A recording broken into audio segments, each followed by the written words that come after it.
everyone, hope you all are doing good. So I'm again here with another video and another topic. Okay, so let's talk about lookup formula. तो basically lookup formula क्या है, Excel में use होता है। मैं आपको बताऊंगी इसे कैसे यूज करना है और कहाँ यूज करना है। Okay, so lookup formula is for अगर आपको किसी चीज की वैल्यू फाइंड करनी है, ठीक है, उसके लिए आप यूज करते हैं। इसका देखिए आपको स्क्रीन पे यूज जो शो हो रहा होगा। At the most basic level the lookup function is Excel search a value in one column or row. हम क्या करते हैं, लुकअप फॉर्मूला से बेसिकली एक वैल्यू फाइंड करते हैं, चाहे वो कॉलम में हो चाहे वो रो में हो, जिससे रिलेटेड हमें वैल्यू कोई भी चाहिए, तो उसे फाइंड करने के लिए हम lookup formula, so to look the value, okay, so to look up the value, उसके लिए हम क्या यूज करते हैं, lookup formula. Now let's know how to use. Okay, so first of all क्या है, यहाँ पे आईडी मैंने एक छोटा सा शीट बना रखी है एक्सेल की पहले से रेडी करके। सो अगर आपको कोई भी आपका डाटा है, अगर उसमें से आपको वैल्यू फाइंड करनी है तो वो आप कैसे कर सकते हो।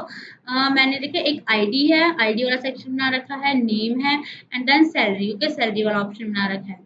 सो मुझे क्या है, यहाँ पे मैंने नीचे जो एक छोटा सा वैल्यू बनाई है, जैसे आईडी 872 आईडी हमारे पास ये रही, उसका नाम है काशी एंड देन उसकी सैलरी हमें फाइंड करनी है 56,000। सो वो हम क्या है, सैलरी इस बॉक्स में फाइंड आउट करेंगे। Means lookup, we have to lookup for the salary of the 872 ID. Okay, अगर मान लीजिए आपकी कोई शॉप है, आपकी ग्रोसरी शॉप है, उसमें अगर आपकी आइटम्स का नेम है, आपके जो भी है ना, उसकी सैलरी आपको फाइंड करनी है। या जब आप बिलिंग का काम करते हैं तो उसमें जो एंट्रीज होती हैं, बिल हो आप सॉरी आइटम्स का जो आप नेम लिख कर उनका प्राइस लिखना होता है ना, तो उसमें क्या आइटम्स का जो नंबर है वो अगर आपको पता है, उससे उसे लिख कर आप उसकी जो प्राइस है वो फाइंड कर सकते हैं इससे।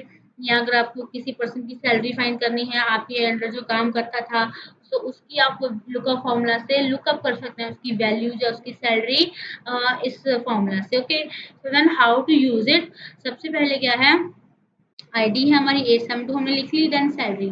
सो simply first of all you have to put the equal to sign. Equal to sign डालेंगे। सो उसके बाद क्या है, आपको लिखना है सिंपली लुकअप, कैप्स लॉक में लिखना है आपको के लुकअप लिख के।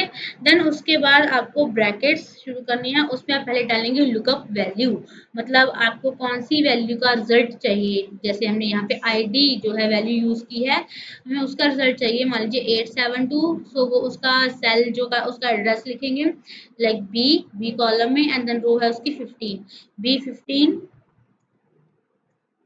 देन कॉमा, देन हम उसी रेंज डालेंगे। रेंज मींस मान लीजिए ये जो है आईडी, तो उसमें से हमने आईडी उठाई है, देन सैलरी हमें फाइंड करनी है इस कॉलम में से। तो हम वो सिलेक्शन की रेंज डालेंगे, कौन सी रेंज से लेकर कौन सी रेंज तक, मतलब हमें कहाँ वैल्यू मिल सकती है, हमें उसे हिंट देना, मान लीजिए कंप्यूटर को कि यहाँ से लेकर यहाँ तक आपको ये वैल्यू मिलेगी और इस सेक्शन से लेकर इस सेक्शन तक आपको रिजल्ट वैल्यू मिलेगी।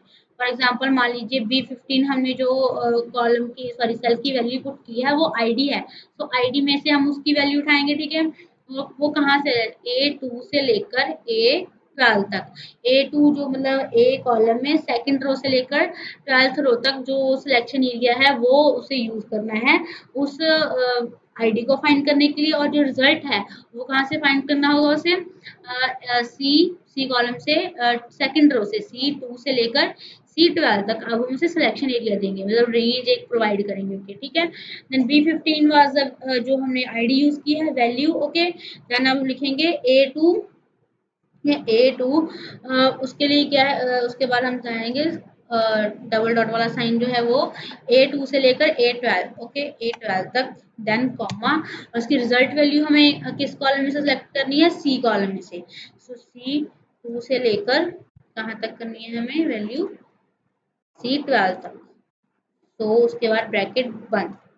तो बेसिकली हमें B15 की हमने जो वैल्यू डाली कि B15 की हमें वैल्यू चाहिए, A2 से लेकर A12 जो फर्स्ट सेक्शन है वो सिलेक्ट, जैसे यहाँ देखिए वो सिलेक्शन बॉक्स में नजर आ रहा होगा आईडी वाले कॉलम में एंड देन सैलरी वाले कॉलम में, ठीक है। सो A2 से लेकर A12 तक उसकी आईडी एंड देन सैलरी वाला सेक्शन होगा, then you have to enter.